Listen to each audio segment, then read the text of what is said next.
April 9th, 2017 in Spencer, North Carolina. Norfolk & Western 611 has just arrived at the North Carolina Transportation Museum after a successful run from Spencer to Charlotte, North Carolina, and, like everywhere else she goes, the crowds have gathered to witness its next series of mainline trips.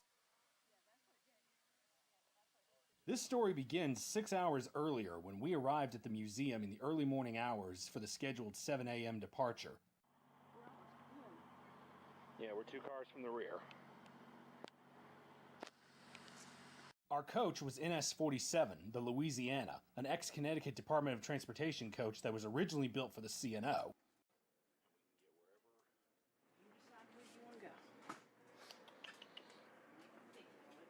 This was to be the first trip to Charlotte for the 611 since 1994, so this was going to be special. The route would take us out of the museum through Salisbury, China Grove, Kannapolis, Gastonia, and finally the Charlotte Douglas International Airport and Norfolk Southern's Charlotte Regional Intermodal Facility, where we'll turn around on the Y and come back north to Spencer.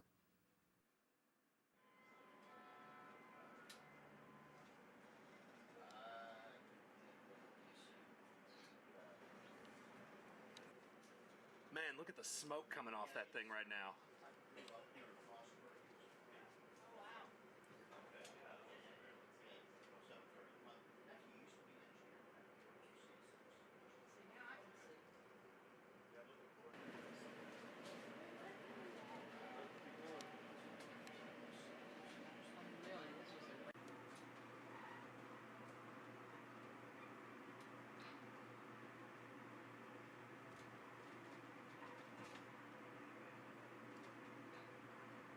We back out of the museum at 7 a.m. right on the dot and up to the NS main line where we meet our first train, NS 118, Macon to Linwood manifest traffic.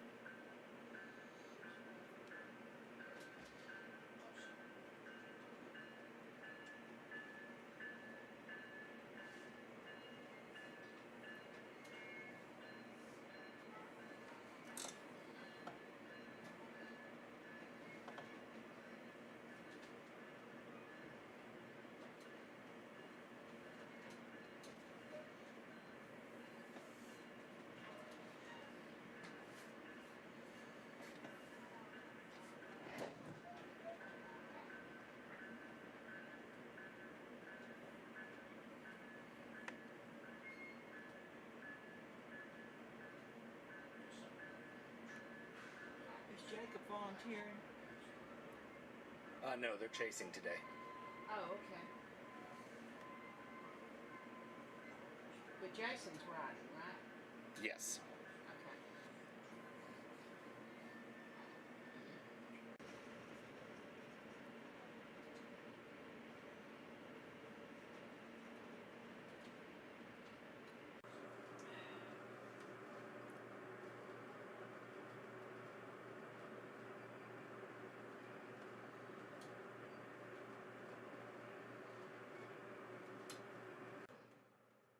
After backing onto the main line, we begin to pull south through East Spencer Yard, where NS stores mostly maintenance of way equipment. We were in for a double whammy here as we were met by Amtrak.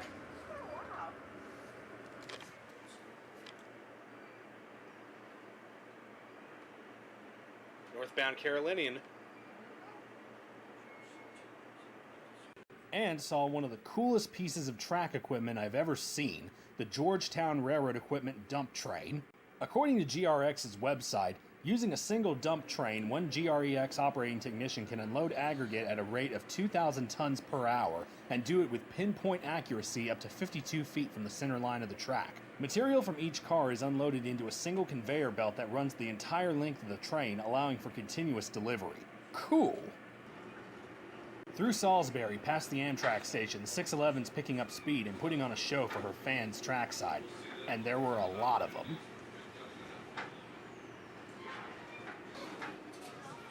After Salisbury, I decided to walk the train a ways down to the commissary car, Warrior's Feast, where NCTM had a lot of 611 themed items for sale, including DVDs, t-shirts, postcards, and other items. I also ran into some familiar faces along the way. Well, hello, Josh. Scott? Good to see you.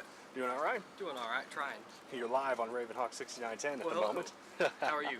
Getting back to the Louisiana, I sat back to enjoy our private car. Apparently only 2 other people bought seats in this car, so we enjoyed the quiet of private varnish for almost the entire length of the trip. Through Kannapolis, midpoint on the line, where NS passes UNC's Research Institute and the Kannapolis Amtrak Depot, which is used primarily by NCDOT commuter trains.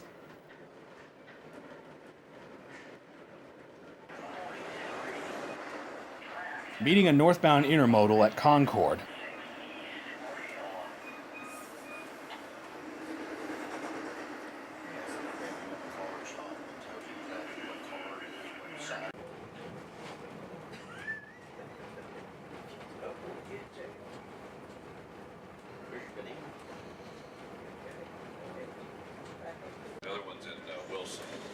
As we came into North Charlotte, we had to make a brief stop because the defect detector was not working, which required the crew to walk the entire length of the train and inspect it. 30 minutes later and we were rolling again, passing the new Lynx light rail line to University City, which is set to open next year. As we came into Charlotte, we passed through the Amtrak station and saw some more familiar faces. There's Caleb Samples on the platform with the camo hat. Then there was this curiosity, a caboose and a Burlington Northern passenger car abandoned next to a building. I don't know why they were here or where they came from, but if somebody does, please let me know.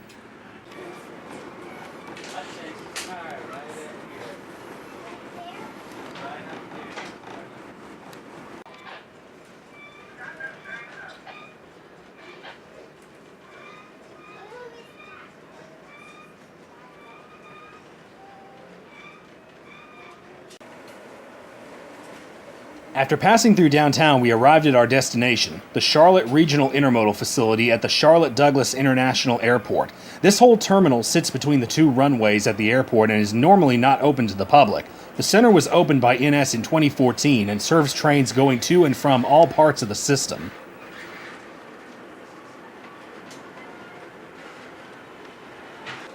We turn around on the Y inside the terminal for our return trip to Spencer, and a special guest arrived in our car, Jason Fields from Chattanooga. You guys know him on here as the Nooga Rail fan. Look, everybody, see this shirt? I bought this thing specifically so that way I can balance out the Norfolk and Western foam in this train. After we depart, the 611 was given a clear track all the way back north to Spencer, and the head-end crew took full advantage, getting her up to the maximum allowed speed of 40 miles per hour, although it looked like we were going much faster.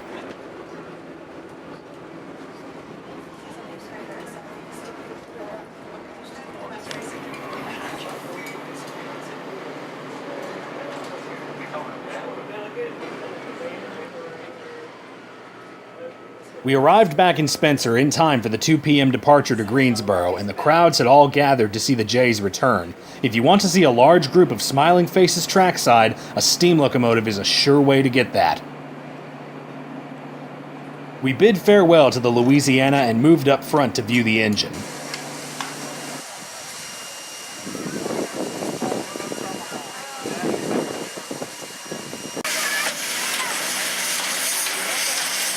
It was a 4-hour drive back home, and Mama C and I headed for lunch, ending a great day behind one of the most famous steam locomotives in the country. In Spencer, North Carolina, with special thanks to the Virginia Museum of Transportation, the North Carolina Transportation Museum, and Norfolk Southern, this is Ravenhawk 6910, signing off.